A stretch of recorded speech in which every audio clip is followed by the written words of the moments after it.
하나님 말씀은 마태복음 7장입니다. 마태복음 7장 우리 24절부터 29절 말씀을 우리 한 절씩 교독하겠습니다. 마태복음 7장 24절부터 29절입니다. 제가 가진 성경 신약 신면에 나와 있습니다. 제가 먼저 24절 읽습니다. 그러므로 누구든지 나의 이 말을 듣고 행하는 자는 그 집을 반석 위에 지은 지혜로운 사람 같으리니 비가 내리고 창수가 나고 바람이 불어 그 집에 부딪히되 무너지지 아니하나니 이는 주추를 반석 위에 놓은 까닭이요. 나의 이 말을 듣고 행하지 아니하는 자는 그 집을 모래 위에 지은 어리석은 사람 같으리니 비가 내리고 창수가 나고 바람이 불어 그 집에 부딪힘에 무너져 그 무너짐이 심하니라. 예수께서 이 말씀을 마치심에 무리들이 그의 가르치심에 놀라니 이는 그 가르치시는 것이 권위 있는 자와 같고 그들의 서기관들과 같이 아니함일러라. 아멘. 아멘. 새집 줄게 헌집다오, 새집 줄게 헌집다오라는 제목으로 하나님 말씀을 전하도록 하겠습니다. 이 설교는 제가 형제교회 이번에 설교하면서 설교했던 제목이요 같은 본문입니다. 하지만 똑같은 본문과 똑같은 내용을 가지고 설교하지는 않습니다. 특별히 저희 교회이기 때문에 높이와 깊이와 넓이와 길이가 다를 것입니다. 그 마음을 가지고 함께 말씀을 나누도록 하겠습니다. 어릴 적에 저는 집 밖에 나가면 항상 있던 게 모래였습니다. 골목집에 살았기 때문에 어디를 나가도 흙이 있었고 놀이터에 모래가 있었습니다. 근데 모래가 있다 보면 항상 했던 저희 세대의 추억들이 있죠. 왼손 땅에 묻고 그 모래에다가 이렇게 하나하나 올리면서 두꺼봐 노래 부르면서 집을 많이 지었습니다. 이게 뭐가 재밌다고 바닷가만 가면 바로 모래사장에서 또 왼손 파묻고 모래로 쌓으면서 두꺼봐 하면서 모래집을 수많이 지었던 그런 추억들이 있습니다. 아마 이 노래 동요의 전설은 아시는 분들은 아실 것입니다. 어미 된 옴 두꺼비가 알을 베고 지내다가 독사에게 잡혔을 때 독사의 그 뱃속에서 자기가 그 독을 품어내면서 독사를 죽입니다. 독사를 죽일 때 어미도 죽는 거죠. 하지만 새끼 알이 그 독사의 먹이와 또한 어미의 그 몸을 먹으면서 잘 자라나 그 새끼는 나온다라는 것입니다. 그래서 이 동요를 해석할 때 전설에 의하면 헌집은 어미 옴 두꺼비고 새집은 새끼 옴 두꺼비를 말하는 것입니다. 그러니까 어미의 사랑을 이 동요에 담고 있습니다. 저는 목회자이기 때문에 이 본문의 말씀을 보며 그 동요를 부를 때 약간 다른 시각을 갖습니다. 목회자이기 때문에 헌집은 내 자아, 내가 주인인 사람이 헌집이고 새집은 예수님이 그 집의 주인인 사람, 그게 새집이다 라는 어떤 정의를 혼자 내려보기도 합니다. 그래서 헌집은 모래 위에 있는 집인데 내 자아고 새집은 반석 위에 있는 집인데 예수와 동행하는 집이다 라고 결론을 내리면서 이 설교를 시작하려 합니다. 그렇다면 한 가지 질문이 있습니다. 더원사랑의 교회는 헌집일까요? 새집일까요? 우리가 스스로 좀 대답을 할 수 있어야 됩니다. 헌집은 내 자아고 새집은 예수님과 동행하는 교회입니다. 그럼 과연 더원사랑의 교회는 지난 8년 동안 헌집일까 새집일까? 뭐 교회뿐만 아니라 여러분 개인에게 한번 질문해 보십시오. 내가 교회를 나와 출석하고 그리스도를 믿는데 내가 과연 헌집일까 새집일까? 어떤 집일까? 나에게도 물어봐야 한다라는 것입니다. 신앙생활하면서 또 교회가 개척하여 8년 동안 오면서 누구도 헌집을 원하진 않습니다. 내 자아가 막 살아나서 내 맘대로 하고 내가 화내고 내가 이끌어가는 그런 교회가 되길 누구도 원치 않습니다. 또 개인들도 마찬가지입니다. 가정이 소중하기 때문에 내 고집이 아니라 가족이 함께 의논하고 소통해서 가정이 화목하길 원합니다. 누구도 내 자아인 헌집이 되길 원하지 않습니다. 하지만 헌집되는 건 순식간입니다. 늘 새 집으로 살아가지만 나를 가만히 두면, 나를 내버려 두면 어느 순간 헌집이 되어 있다라는 것입니다. 헌집이. 오늘 그래서 이 말씀을 중심으로 말씀을 살펴볼 텐데 2019년인가요? 1,000만 관객을 동원한 영화화가 있죠. 그게 극한 직업입니다. 아마 많이들 보셨고 그 내용을 다 기억하실 것입니다. 그 영화의 스토리는 이렇습니다. 마약 단속 조사반 형사가 아주 실적이 조조했습니다. 실적이 조조한 마약 단속 팀인데 그 팀이 우연찮게 외국에서 국제 마약 조직단이 들어온다는 소식을 듣고 잠복 근무를 시작합니다. 잠복 근무를 시작하는데 그 잠복 근무 시작한 곳이 바로 치킨집이었습니다. 근데 그 치킨집이 장사가 안 됐죠. 장사가 너무 안 되고 손님이 없는 것입니다. 그러니까 잠복 근무하다가도 우리가 치킨집인데 너무 손님이 뜸하게 오니까 한 형사가 아이디어를 냅니다. 그 형사는 바로 30년 동안 어머니가 갈비집을 한 형사였습니다. 그래서 자기가 배웠던 갈비에 양념을 해서 치킨에 입혀서 그걸 판매하다 보니까 어때요? 대박이 났습니다. 그래서 많은 사람들이 그 치킨을 사기 위해서 그 잠복하는 그 가게를 방문하기 시작합니다. 그러니까 어느덧 손님들이 많이 오다 보니까 이 잠복 근무 형사들이 이제는 잠복을 하지 않습니다. 뭘 합니까? 치킨을 만듭니다. 통닭을 튀깁니다. 그러니까 자기의 본질인 범인을 잡는 거에 집중하는 것이 아니라 통닭 튀기는 일에 집중하고 있는 것입니다. 유명한 대사 기억하지 않습니까? 그 대사, 지금까지 이런 맛은 없었다. 이것은 갈비인가 통닭인가? 네, 수원 왕갈비 통닭입니다. 누구보다 이 대사는 우리가 다 기억하고 있습니다. 근데 포스터를 보시면 그 영화 포스터에 제 마음을 아프게 하는 글귀 하나가 있습니다. 그 글귀가 뭐냐면 닭을 잡을 것인가 범인을 잡을 것인가. 본질을 잃어버린 형사의 모습뿐만 아니라 저 목사의 모습을 보게 되는 것입니다. 정말 예수 그리스도 그러한 교회를 세울 것인가 아니면 내가 원하는 교회를 세울 것인가. 이런 질문들이 그 작은 그 포스터 안에 문구인데 저에게 들어오는 것입니다. 들어오는 거죠. 우리가 어느 순간 교회 안에서 통닭을 튀길 수도 있습니다. 세상으로 따라가다 보면 바쁘다는 핑계 안에서 우리가 그냥 말씀이 아닌 다른 것에 쫓아가다 보면 어느 순간 말씀이 아닌 다른 통닭, 다른 치킨을 쫓아갈 때가 교회 안에서도 우리 개인 안에서도 있을 수 있다라는 것입니다. 그래서 우리가 반드시 기억해야 될 것은 이 상황 앞에 예외는 없다라는 것입니다. 목사라니까 이 상황 피해가는 거 아닙니다. 더원사랑의 교회니까 이 상황 피해가는 거 아닙니다. 누구나 이 상황을 맞닥뜨릴 수 있다라는 것입니다. 그걸 증명하는 게 무엇입니까? 1,000만 이상의 관객들이 봤다라는 것입니다. 그만큼 뭐예요? 사회가 이 영화에 공감하고 있다라는 것입니다. 내가 본질을 쫓아가는데 비본질인 일을 했을 때 얼마든지 본질을 버릴 수 있다라는 것입니다. 여기에 많은 관객들이 마음적으로 생각으로 공감하기 때문에 이 영화가 1,000만 관객을 넘었다 생각을 하고 있습니다. 사랑하는 성도 여러분, 그래서 우리 교회 또한 가만히 있으면요 본질을 잃어버리고 비본질을 향해 걸어가는 교회가 될 수밖에 없다라는 것입니다. 목회데이터 연구소에서 교회 성도 19세 이상 1,000명을 대상으로 조사했습니다. 질문이 뭐였냐면 현재 한국 교회의 모습은 어떤가? 이게 질문이었습니다. 그때 1,000명 이상의 19세 이상의 남녀 성인들이 대답할 때 첫 번째, 권위적이다. 교회가 굉장히 권위적이라는 것입니다. 그래서 직분이 올라가면 올라갈수록 담임 목사가 되면 굉장히 그 교회가 권위적이 된다라는 것들을 싫어한다라는 것입니다. 또 물어봅니다. 그러면 권위적인 교회의 이미지를 회복하기 위해서 무엇이 필요하냐 물어봤을 때 모두 엄청난 대답을 했던 퍼센트가 바로 본질이었습니다. 점점 본질이 아닌 비본질, 즉 새 것이 아닌 헌 것에 자꾸 가니까 내 자아에 집중하니까 다들 권위적이 된다라는 것입니다. 다들 사나워지고 무서워진다라는 것입니다. 그래서 1,000명 이상의 대답하는 게 이러한 권위적인 모습의 해결점은 교회가 본질로 가야 된다. 본질로 가야 된다라고 말하는 것입니다. 그러면서 세 번째 질문했습니다. 신앙을 버릴 생각을 하셨습니까? 물어보니까 10명 중에 7명, 8명이 신앙을 버릴 생각을 했다라는 것입니다. 그 이유가 무엇입니까? 라고 물어보면 성도들에게 실망해서, 목회자에게 실망해서, 우리 다락방 안에서 실망해서, 부서 안에서 실망해서, 여러 이유, 그러니까 실망해서 교회를 끊는다, 안 나온다라는 생각을 해보았다라는 것입니다. 사랑하는 성도 여러분, 이러한 통계는요 우리 교회가 예외일 수 없습니다. 우리 교회 또한 본질을 버리고 비본질로 가게 되면 이러한 모습이 우리 교회 안에 나타납니다. 교회는 성도입니다. 여러분 안에서도 자꾸 헌집, 내 자아에 집중하기 시작하면 어느덧 나 또한 권위적이요 나 또한 하나님의 본질이 아닌 비본질로 걸어가게 된다라는 것입니다. 미국의 미래학자인 레너드 스위트 박사가 네 종류의 교회가 있다라고 말합니다. 첫 번째가 사명 중심의 교회입니다.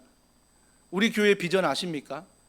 지난 8년을 출석했는데 아직까지 모르신다면 회개하셔야 됩니다. 우리 교회 비전은 THE, Teaching, Healing, Evangelizing에서 가르치고 치유하고 전파하는 교회입니다. 이걸 축약해서 비전문을 만들었죠. 한 사람을 제자 삼아 예수님의 사랑으로 다음 세대를 세우고 세상을 축복하는 교회가 되면 좋겠다. 지난 8년 동안 우리 교회가 가지고 있는 본질입니다. 이 본질. 우리 교회가 이 본질 안에서 하반기에도 달려가야 되는 것입니다. 내 자아, 내 부서, 내가 원하는 것 물론 있습니다. 하지만 이 모든 것들이 THE와 아까 말했던 그 비전문 안에 담겨야 되는 것입니다. 담겨야 되는 거죠. 그 모습으로 열매를 맺어가야 한다라는 것입니다. 그래서 레너 스위트 박사가 얘기했던 사명 중심의 교회는 우리가 캄보디아 선교를 하든 우리가 여름 사역을 하든 우리가 그곳에 가지 않든 섬기지 않았던 이 모든 것들을 떠나서 교회의 본질 앞에 함께 걸어가는 것입니다. 걸어가는 것. 이것이 바로 사명이 있는 교회라는 것입니다. 그러나 사명이 있는 교회가 점점 비본질로 가면 어떤 교회가 되냐면 조직 운영의 교회가 됩니다. 즉 사역 경영이 된다라는 것입니다. 점점 회사를 닮아간다라는 것입니다. 저는 조직이 필요 없다라고 말씀드리진 않습니다. 교회는 사역 형성의 사역 경영의 교회가 아니라는 것입니다. 그래서 다들 어떤 본질보다 그냥 조직이 우선이 되고 본질보다 우리 팀에서 우리 부서에서 하는 일이 우선이 되어 서로가 본질 안에서 하나 되지 못하고 자기 부서와 자기 팀 안에서만 사역 경영을 이루는 그런 모습으로 본질을 놓쳤을 때 점점 그런 모습으로 세워져 간다는 것입니다. 여러분 조직교회의 장점이 있지만 조직교회의 단점이 뭔지 아십니까? 점점 교회가 조직교회로 세워지면요, 물론 사이즈에 따라서 세워져야 됩니다. 조직교회로 세워지다 보면 내일이 생긴다라는 것입니다. 그 오카는 목사님이 사랑의 교회 시절에 많은 성도가 부흥했을 때 교역자들이 건의했습니다. 이제 청소하는 분을 둬야 된다. 급여를 둬서 유료 청소하신 분을 두자 했을 때 그 오카는 목사님이 그런 얘기 하셨습니다. 얼마든지 청소하는 분을 둘 수 있다. 하지만 내가 염려하는 게 뭔지 아냐? 교회 로비에 쓰레기 하나 떨어져 있는데 어느 성도 하나 줍지 않는 것, 그건 내 일이 아니라고 생각하기 때문에, 그건 청소하는 사람, 월급 받는 사람의 일이라고 생각해서 교회 안에 뭐가 떨어져도 전혀 관심 갖지 않고 그냥 지나가는 것. 어느덧 우리 더원 사랑의 교회도 그럴 수 있다라는 것입니다. 더원 사랑의 교회가 조직을 세우지만 그 조직 안에서 다음 세대는 내 일이고 다음 세대 네 일이다 했을 때 전혀 관심 갖지 않는 그런 교회가 될 수 있다라는 것입니다. 이번 감사한 것은 여름 사역을 통해서 또 캄보디아 단기 선교를 통해서 계속 성도들에게 소통해 드렸다는 것입니다. 사진으로 소통드리고 기도 제목을 소통드리고 영상으로 소통드리고 계속 소통해 드렸습니다. 이 이유가 무엇입니까? 우리가 함께하기 때문입니다. 본질 안에서 우리는 하나이기 때문입니다. 캄보디아를 가고 안 가고가 아니라 우리는 그 사역에 우리는 하나, 그 본질, 치유하고 가르치고 전파하는 본질 안에서 우리가 하나이기 때문에 그런 마음을 하나로 모으며 달려가는 것입니다.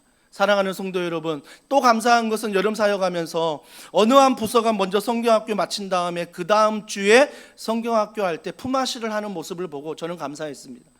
내 부서 끝났으니 끝났다 이게 아니라 내 부서 끝났으니 다른 부서가 뭐가 부족한가를 보고 함께 도와주는 모습, 함께 기도하는 모습, 함께 섬겨주는 모습, 그런 모습이 아직은 더원 사랑의 교회 안에 본질을 추구하며 하나 되는 모습이 있는 것에 대해서 저는 감사합니다.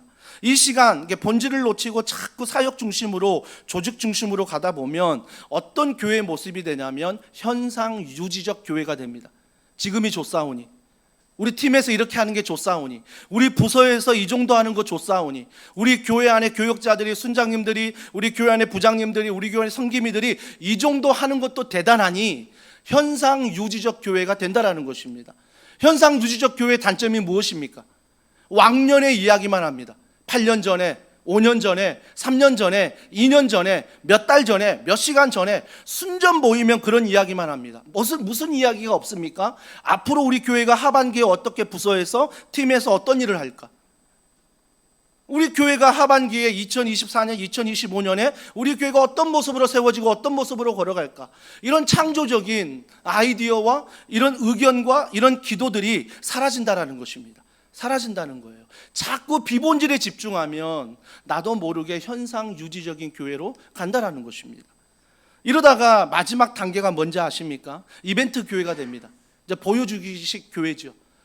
보여주는 이벤트 잘하는 교회. 그래서 남들이 밖에서 보면 대단한 교회처럼 보이는, 이벤트만 빵빵빵 터뜨리는 교회, 이런 교회가 돼버린다라는 것입니다. 사랑하는 성도 여러분, 그 연구원의 말이 정말 사명을 감당하는 교회로서 더원 사랑의 교회가 하반기 세워지길 주님의 이름으로 축복합니다. 그래서 여러분들이 예배를 드리건, 내가 어떤 헌신을 하건, 내가 어떤 섬김을 하건 반드시 기억하십시오. 이 사명에 우리는 하나입니다. 한 사람을 제자 삼는 일에 우리는 하나입니다. 예수님의 사랑을 아는 일에 우리는 하나입니다. 다음 세대를 세우는 일에 우리는 하나입니다. 또한 세상을 축복하는 일에 우리는 하나입니다. 그래서 이 본질이 언제나 우리 안에 하나가 되어야 한다라는 것입니다. 극한 직업이라는 말도 안 되는 설정입니다. 형사들이 설마 치킨 잘 팔린다고 자기 형사 본질 그냥 내팽개치고 그럴까요? 그러나 가만히 놔두면 어느 순간 형사뿐만 아니라 더원 사랑의 교회도 그런 교회가 된다라는 것입니다. 그렇다면 이런 교회가 되지 않기 위해서, 비본질을 붙잡는 교회가 되지 않기 위해서 어떻게 해야 될까? 그 첫 번째는 바로 하나님은 사랑이시라. 이걸 잊지 말아야 됩니다. 앞에 있는 글귀처럼 하나님은 사랑이시라. 여러분, 이 사실을 절대 잊지 말아야 됩니다. 그러면 잊지 않으면 본질로 돌아가게 되어 있습니다. 하나님의 사랑 안에서. 이 하나님의 사랑 안에서 제가 형제교회 설교하면서 물어봤습니다. 형제교회의 자랑은 무엇입니까? 여러분이 옆구리 쿡 찌르면 여러분 교회를 자랑할 게 무엇입니까? 여러분도 한번 생각해 보십시오. 제가 몇 번 반복해서 얘기하고 반복해서 물어봤습니다. 여러분은 더원 사랑의 교회 어떤 걸 자랑하십니까? 여러분, 많은 걸 자랑할 수 있습니다. 지금도 새가족을 신방하다 보면 8년 전과 동일한 자랑들이 많이 있다는 건 감사한 일입니다. 성도들이 밝다, 성도들이 섬김과 헌신적이다, 성도들이 먼저 사랑으로 인사해 준다, 찬양이 은혜롭다. 너무나 많은 은혜들이 우리 교회 안에 지난 8년 동안 고백되어지고 있고 자랑되어지고 있다라는 것입니다. 사랑하는 성도 여러분, 하지만 우리가 그 모든 자랑 위에 반드시 자랑해야 될 것은 하나님은 사랑이시라. 하나님이 나를 사랑하기 때문에 내가 밝은 거예요. 하나님이 나를 사랑하기 때문에 내가 먼저 인사할 수 있는 거예요. 하나님이 사랑이시기 때문에 내가 먼저 헌신할 수 있는 거죠. 하나님은 사랑이시라. 이 자랑으로 말미암아 우리 교회 안에 35개 이상의 부서들이 함께 섬기며 걸어가는 것입니다. 그래서 우리가 자꾸 본질로 돌아가려면 잊지 마십시오. 하나님은 사랑이시라. 하나님은 사랑이시라. 이걸 잊지 마셔야 됩니다. 그러면 하나님은 사랑이시라 했을 때 어떤 사랑입니까? 십자가 사랑 아닙니까? 누구보다 하나님이 나를 사랑한다면 십자가 사랑, 죽기까지 사랑하신 십자가 사랑, 우리가 잊지 말아야 되는 것입니다. 찬송가에 보면 십자가를 질 수 있나 461장에 1절에 이렇게 가사가 있습니다. 십자가를 질 수 있나 주가 물어보실 때, 비본질이면 아니요 아니요 아니요 할 겁니다. 십자가를 질 수 있겠니? 그때 본질을 붙잡는 사람이 이렇게 대답합니다. 죽기까지 따르오리. 성도 대답하였다. 이 성도의 내 이름을 한번 넣어보십시오. 현철 대답하였다. 진짜 대답할 수 있겠습니까? 십자가를 지는 일인데 현철 대답해서 따른다고 말할 수 있겠습니까? 비본질을 붙잡는 사람은 절대 대답하지 못합니다. 하지만 본질을 붙잡는 사람은 대답할 수 있습니다. 3절은 또 이렇게 고백합니다. 걱정 근심 어두운 그늘 너를 둘러 덮을 때. 한 주간 우리의 삶 아니었습니까? 걱정, 근심, 염려, 한 주간 딱 우리의 삶입니다. 그런데 본질을 붙잡는 사람은 이런 상황에서 이런 고백합니다. 주께 내 영 맡기겠나 최우승이 믿으며. 뭔가 좀 음정이 이상한데요? 앞에하고 똑같은 것 같아요. 하여튼 내가 본질에 붙잡히면 여전히 걱정, 근심, 어두운 그늘이 있지만 그 모든 상황을 누구에게 맡깁니까? 주님께 맡긴다라는 것입니다. 본질을 붙잡는 사람의 고백이라는 것입니다. 본질을 붙잡는. 사랑하는 성도 여러분, 그래서 정말 더원 사랑의 교회가 이제 하반기 사역을 시작하고 이제는 9주년, 10주년, 15주년, 20주년 앞으로 쭉쭉쭉쭉 나아갈 때 우리가 절대 잊지 말아야 될 것은 본질입니다. THE와 한 사람을 제자 삼는, 예수님을 사랑하는, 다음 세대를 세우는, 세상을 축복하는 공동체로 우리가 반드시 본질을 붙잡고 함께 걸어가야 한다라는 것입니다. 그 십자가 사랑, 그 본질에 대해서 사도 바울은 이렇게 얘기했습니다. 고린도후서 5장 14절입니다. 다 같이 읽습니다. 시작. 그리스도의 사랑이 우리를 강권하시는도다. 우리가 생각하건대 한 사람이 모든 사람을 대신하여 죽었은즉 모든 사람이 죽은 것이라. 사도 바울이 고백합니다. 강권하시는 도다.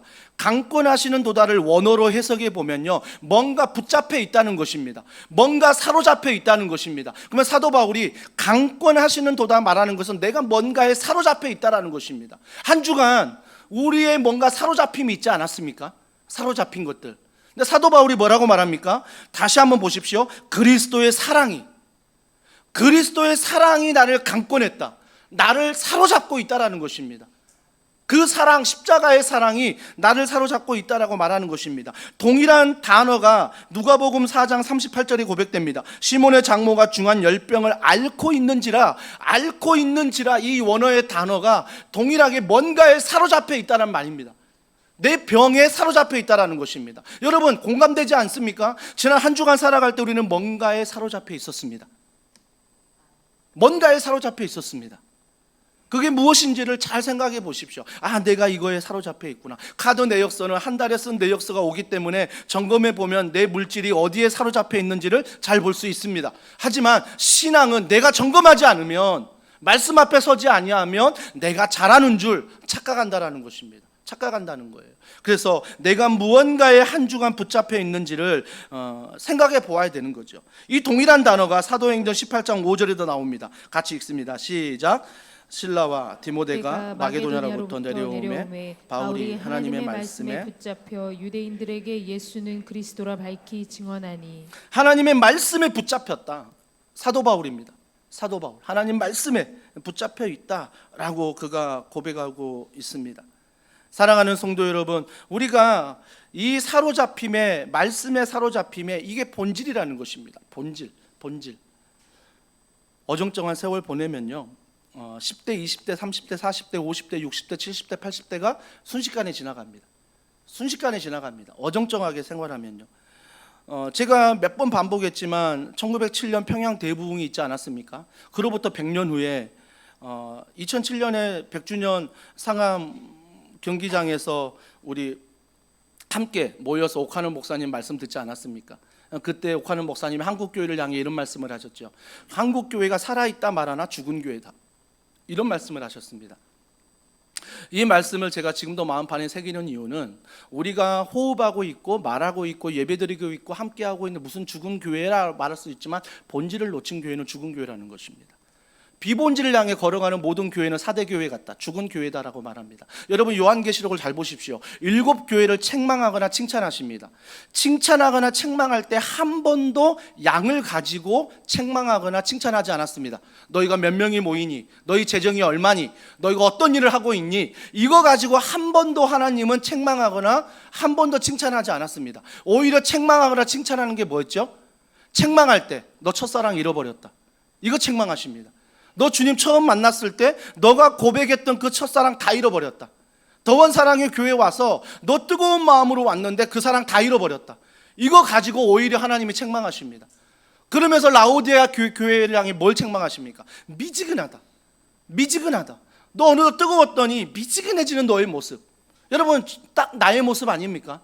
좀 담임 목사 스타일 안다고, 좀 운영위원분들 스타일 안다고, 팀장님 스타일 알고, 우리 부장님, 순장님 조금 스타일 안다고 이제는 점점 미지근해지는 나의 모습 보이지 않습니까? 사랑하는 성도 여러분, 라오디게아를 책망하는 그 모든 미지근함이 어떻게 더원 사랑의 교회가 아니라고 장담할 수 있겠습니까? 내 자신도 어느 순간 비본질을 향해 가다 보면 이런 책망을 듣는 교회가 될 수밖에 없다라는 것입니다. 어느 누가 교회에서 함께 세워가는데 미지근하기를 원하겠습니까? 어느 누가 첫사랑을 잃어버렸다고 책망 듣는 교회가 되길 원하겠습니까? 모두가 다 원하진 않습니다. 하지만 본질을 놓치는 순간 자연스럽게 이런 책망을 듣게 된다라는 것입니다. 사랑하는 성도 여러분, 그래서 우리가 해야 될 게 무엇입니까? 오늘 마태복음 7장 24절은 이렇게 말합니다. 그러므로 산상수훈을 말씀하신 다음에 그러므로, 자 24절 계속됩니다. 누구든지 나의 이 말을 듣고 행하는 자는 그 집을 반석 위에 지은 지혜로운 사람 같으리니. 여러분, 반석 위에 세운 우리 새 집입니다. 그 새 집을 말할 때 뭐라고 단서를 다십니까? 24절에 잘 보십시오. 나의 이 말을 듣고 행하는 자입니다. 이 말을 듣고 행하는 자가 새 집이요, 이 말을 듣고 행하는 자가 반석이요, 이 말을 듣고 행하는 자가 바로 본질이다 라고 말씀하는 것입니다. 여러분, 행위 구원으로 착각하지 마십시오. 오직 구원은 믿음으로 받습니다. 그러면서 산상수훈 뒤에 이 말씀, 하나님 뜻대로 행하는 자에 대해서 얘기하는 것은 앞뒤 문맥을 보면 열매에 대해서 얘기하십니다. 열매. 너가 본질을 붙잡고 살아간다는 건 그 열매를 보면 안다라는 것입니다. 우리 교회가 정말 THE의 그 비전을 붙잡고 말씀 안에 든든히 서서 걸어가면 뒤를 돌아보십시오. 그러면 성령의 9가지 열매가 맺어 있을 것입니다. 사랑으로 시작해서 절제까지 맺어 있을 것입니다. 근데 어느 순간 자꾸 사역은 하는데 내 열심으로만 하고, 그리고 내가 인정받으려고 하고, 또 내가 비본질을 붙잡고 걸어가면 뒤를 돌아보십시오. 성령의 열매 하나도 없습니다. 사랑도 없고요, 절제까지 아무것도 없습니다. 남는 건 뭐예요? 나예요. 나. 그래서 우리가 반드시 기억해야 될 것은 행위로 구원받는 건 아니지만 우리가 반석 위에 본질로 가기 위해서는 말씀을 듣고 순종해야 된다는 것입니다. 행해야 된다는 것입니다. 지난 주일 박태양 목사님이 오셔서 귀한 말씀을 전해 주셨습니다. 은혜에 대해서 전해 주셨죠. 그 은혜에 대해서 전해 줄 때 은혜를 사모하라, 은혜를 깨달아라, 은혜를 흘려보내라, 이 말씀을 우리에게 주셨습니다. 한 주간 이 말씀을 어떻게 붙드셨습니까? 이 말씀이 나를 사로잡기는 했습니까? 정말 내 인생 가운데 비바람이 불고 창수가 불고 인생의 그늘과 시련과 고통이 있을 때 그 지난주일 말씀이 떠올라서 그럼에도 불구하고 맞아, 목사님의 말씀 은혜를 사모하라 했지. 하나님, 이런 상황임에도 불구하고 내가 하나님의 은혜를 사모합니다. 사로잡혀 보셨습니까? 그 현장에서 깨달아 보셨습니까? 아, 이게 은혜구나, 이게 은혜구나. 깨달은 다음에 흘려보내셨습니까? 나만 깨닫는 게 아니라 누군가를 위해서 도시를 향해 흘려보내 보셨습니까? 여러분, 여전히 여기에 퀘션 마크라면 우리는 말씀에 사로잡힌 자가 아닙니다. 주일날 말씀을 그냥 듣는 것입니다. 그냥 듣는 거지 순종하는 게 아니라는 것입니다. 우리가 반드시 기억해야 될 것은 오늘 24절에 그러므로 누구든지 나의 이 말을 듣고 행하는 자는 그 집을 반석 위에 지은 지혜로운 사람 같다. 내가 언제나 본질을 향해 반석 위에 새 집을 짓는 그 모든 것은 말씀을 듣고가 먼저입니다. 말씀을 듣고 행하는 자, 듣고 행하는 자, 이 자가 바로 본질로 걸어가는 자다라고 말씀하는 것입니다. 다시 한번 강조합니다. 행위 구원을 말씀드린 건 아닙니다. 이미 우리는 믿음으로 구원을 받았습니다. 그렇다면 믿음으로 구원을 받았다는 열매가 무엇입니까? 말씀을 붙드는 것입니다. 또한 말씀의 열매를 맺는 것입니다. 이것이 바로 그리스도인의 참된 모습이라는 것입니다. 그러면서 27절에 이런 이야기합니다. 24절에서 25절 보십시오. 비가 내리고 창수가 나서 바람이 불어 그 집에 부딪히되 무너지지 아니하나니 이는 주초를 반석에 놓은 까닭이요. 26절입니다. 나의 말을 듣고 행하지 아니하는 자는 그 집을 모래 위에 지은 어린석은 사람 같으리니. 여러분, 모래 위에 있는 집이 빨리 짓습니까? 반석 위에 있는 집을 짓는 게 빨리 짓습니까? 상식적으로 알지 않습니까? 저는요, 두꺼봐 하면 모래 수많은 집을 짓습니다. 두꺼봐 뚝뚝 때려가지고 집 짓는 거 금방금방 짓습니다. 금방 짓습니다. 그러나 반석 위에 있는 집은 시간이 걸립니다. 내 노력이 있어야, 수고가 있어야 됩니다. 잘 정교하게 설계도대로 지어야 하는 것입니다. 여러분, 지을 때는요, 몰라요. 이 집이 무너질지 모르고 이 집이 든든히 설지를 모릅니다. 그냥 빨리 짓는 것입니다. 빨리 짓는 거죠. 우리가 신앙생활 할 때 지름길 좋아하지 않습니까? 신앙생활도 지름길로 하시는 분들이 있습니다. 어떻게 하면 한 번의 예배로 끝내버릴까? 어떻게 하면 한 번의 큐티로 끝내버릴까? 어떻게 하면 한 번의 1:1 양육으로 모든 걸 끝내버릴까? 어떻게 하면 제자훈련 32주로 다 끝내버릴까? 어떻게 하면 순장 사역하면서 다락방 모임 한 번 다 끝내버릴까? 우리의 생각은 늘 지름길입니다. 그러니까 한 주 한 주 뭔가 말씀 안에 쌓여가고 말씀 안에 든든히 세워져 가는 게 아니라 이번 한 번으로 어떻게 지름길로 딱 해가지고 끝내버릴까? 우리의 생각은 늘 지름길에 있습니다. 지름길로 가는 게 부럽습니다. 반석 위에 집을 지을 때 얼마나 지름길로 가는 모래 위에 집을 짓는 사람이 조롱하겠습니까? 야, 이 멍청아, 집을 이렇게 빨리 질 수 있는데, 집을 이렇게 많이 지을 수 있는데 너 뭐다로 시간 들여서 열심으로 반석 위에 그렇게 집을 짓니? 너처럼 바보는 세상에 없다라고 말합니다. 그런 조롱도 받지 않습니까? 믿는 자들 특히 조롱받지 않습니까? 뭐하러 새벽을 깨워?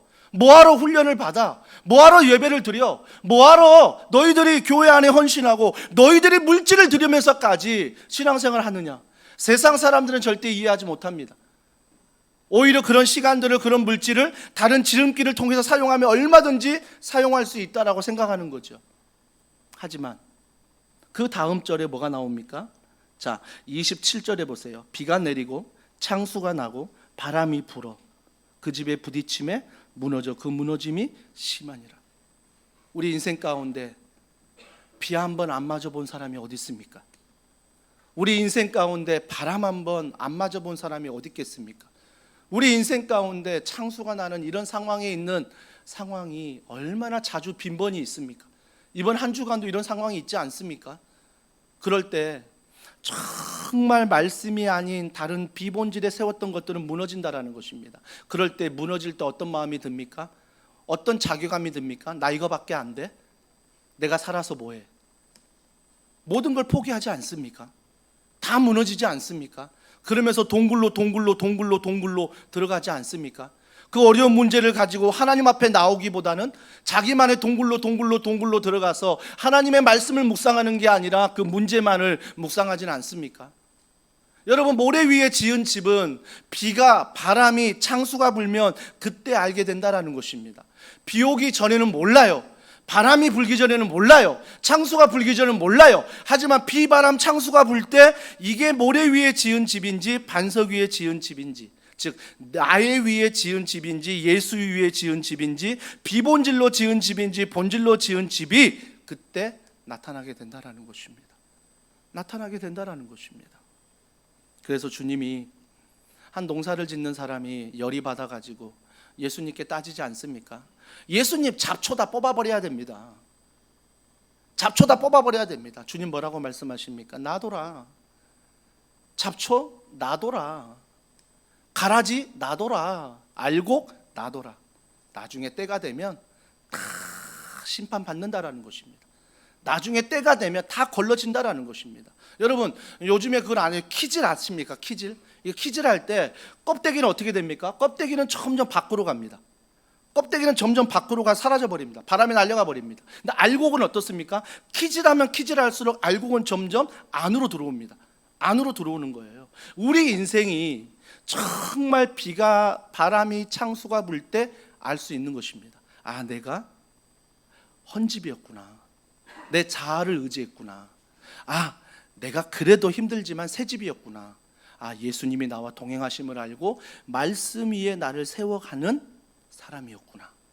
그때 알게 되는 거예요. 그때 알게 되는 거죠. 사랑하는 성도 여러분, 인생의 비가, 바람이, 창수가 불 때 여러분, 하나님은 사랑이시라. 그 사랑은 바로 십자가의 사랑이다. 그 십자가의 사랑은 말씀대로 우리에게 약속하신 사랑이십니다. 잊지 말아야 되는 거죠. 잊지 말아야 되는 거죠.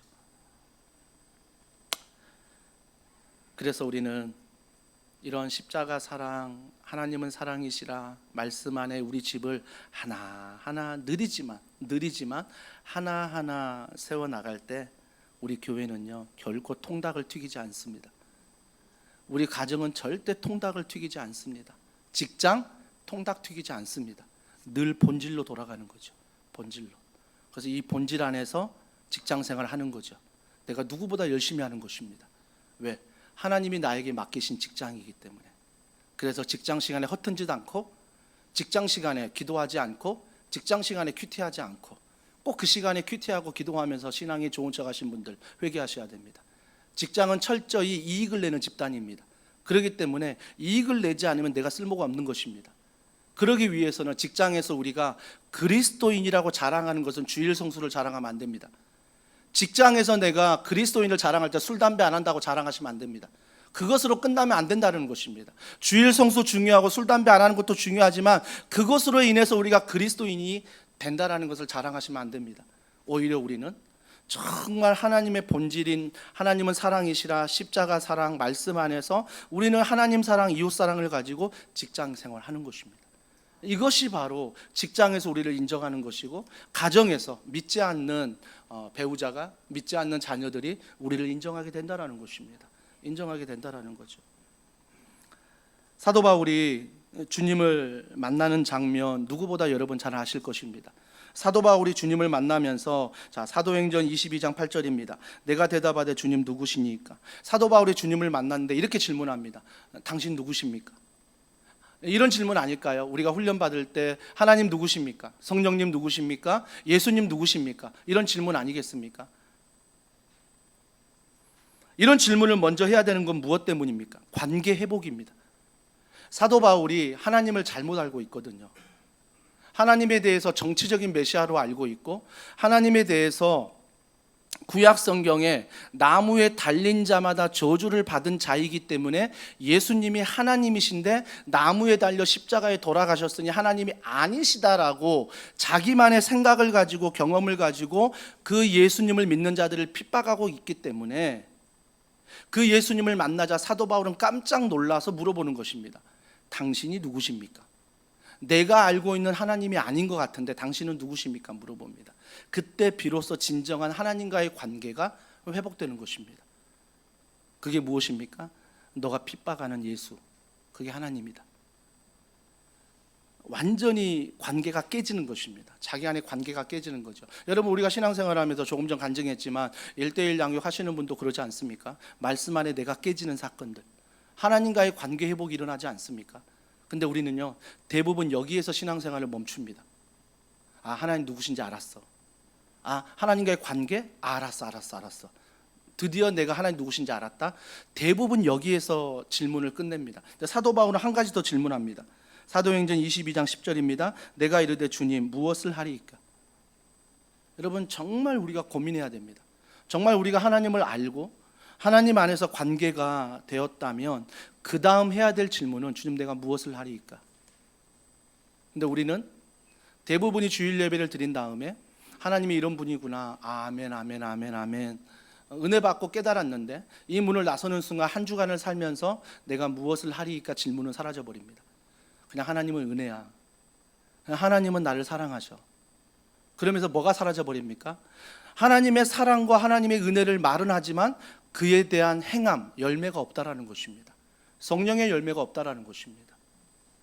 과연 그 삶이 반석 위에 세운 집일까요?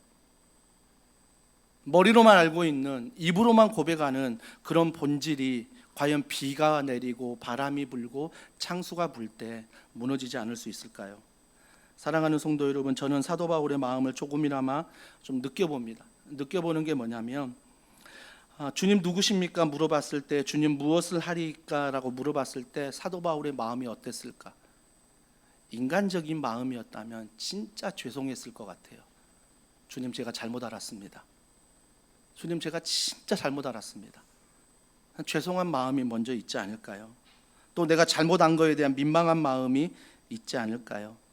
이 예수님을 만나면서, 말씀이신 그분을 만나면서 사도 바울은 자아가 깨졌습니다. 자아가 깨진 거죠. 내 자신이 헌 집, 이게 깨진 거예요. 그래서 새 집이 된 것입니다. 예수님과 동행하는 그 집이 된 것이에요. 그래서 사도 바울은 한 번도 그 뒤로 보십시오. 인격적으로 주님을 만난 다음에 이 질문 뒤에 한 번도 자기 뜻대로 하지 않습니다. 오히려 고난을 받을지라도 복음 위해서 고난을 받고, 오히려 죽임을 당할지라도 복음을 위해 죽임을 당하고, 오히려 그 모든 어려움을 당할 때 말씀 안에 복음을 위해서 그가 헌신합니다. 그래서 한 번도 자기의 소견에 옳은 대로 행동하지 않는다라는 거죠.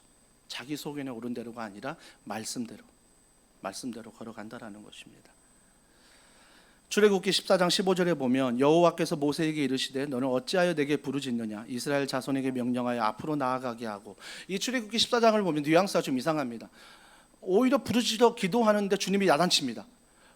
하나님이 뭐라고 말씀하십니까? 모세한테 왜 너는 부르짖어 기도만 하냐. 여러분이 이게 책망으로 들리지 않습니까? 기도하는 게 뭐가 나쁘다고. 그것도 부르짖어 기도하는데 뭐가 나빠. 근데 주님 말씀 잘 들어보십시오. 왜 너는 부르짖어 기도만 하느냐. 기도만 하느냐. 일어나서 하나님이 어떤 분인가를 백성에게 선포하고 백성들을 이끌어 나가라. 행동하라는 것입니다. 하나님 말씀을 알았으면 그 말씀에 순종함으로 반석 위에 말씀을 세워 한 주간 한 주간 비가 내리고 바람이 불고 창수가 불지라도 그 말씀 안에 순종하며 걸어가라는 것입니다. 그럴 때 하나님의 놀라운 십자가의 사랑이 그 상황 가운데 경험되어진다라는 것입니다. 사랑하는 성도 여러분, 그래서 우리는 반드시 기억할 때 헌집으로 사는가 새집으로 사는가 날마다 하루하루 물으셔야 됩니다. 내 자아가 아직 살아있다면 여전히 헌집으로 살아가는 것입니다. 하지만 내 자아가 살아있지만 하나님의 사랑으로 십자가 사랑으로 말씀 안에 그 모든 것들이 다스려지고 있다면 여러분은 새집이요 바로 반석 위에 지은 집이라는 것입니다. 저는 주보 3면에 있는 간증을 이렇게 읽어보면서 3면 간증 중반에 보십시오. 중반에 보시면 중략한 그 뒷부분에서 현지 캄보디아입니다. 만난 청소년 학생들의 얼굴은 생생하게 발음하기 어려운 이름들은 어렴풋이 기억납니다. 비록 이 부분이 중요합니다. 비록 우리는 떠났으나 그 친구들의 인생에 이제는 하나님께서 개입하시어 변화를 일으켜 주실 것을 간절히 믿고 소망합니다. 우리는 떠나는 거예요. 나는 사라지는 거예요. 하지만 사라지는 그 복음의 현장 가운데 하나님만이 영원하며 말씀 안에 그들을 변화시킨다는 믿고 돌아오는 것입니다. 이게 바로 하나님이 원하시는 바로 새 집이요 하나님이 원하시는 반석 위의 집이라는 것입니다. 그러면서 이 간증은 이렇게 마무리되지요. 주 안에서 같이 동역함이 저에게 더 없는 기쁨이었습니다. 주 안에서입니다. 주 안에서 동역하는 거지 세상에서 만나 동역하는 거 말고요. 주 안에서 동역함이 저에게 더 없는 기쁨이었다. 아마 세상에서 줄 수 없는 기쁨이 아마 이 집사님에게 있었던 것 같습니다. 저는 이 집사님의 기쁨이 혼자만 경험하는 게 아니라 이번 한 주간 이 말씀을 가지고 살아가는 우리 모두에게 THE 또 우리의 본질 안에 하나님 사랑, 십자가 사랑, 말씀 안에 반석 위에 세워가는 모든 분들에게 일어날 줄 믿습니다. 우리 이 말씀을 기억하며 이 찬양 우리 주님 앞에 고백하면 좋겠습니다. 주님 나를 부르시니 우리 이 찬양 함께 고백합니다.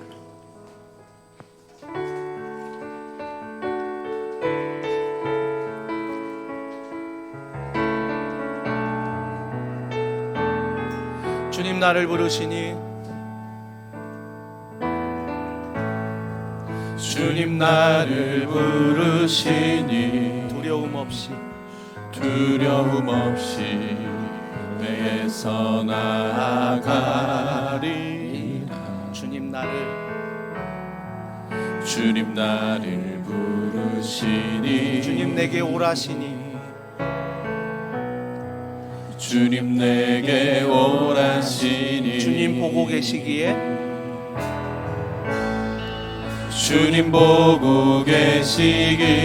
이번 한 주간 의심치 않고 바다를 걸어가리라. 주님 보고 계시기에 주님 여기 계시기에 주님 여기 계시기에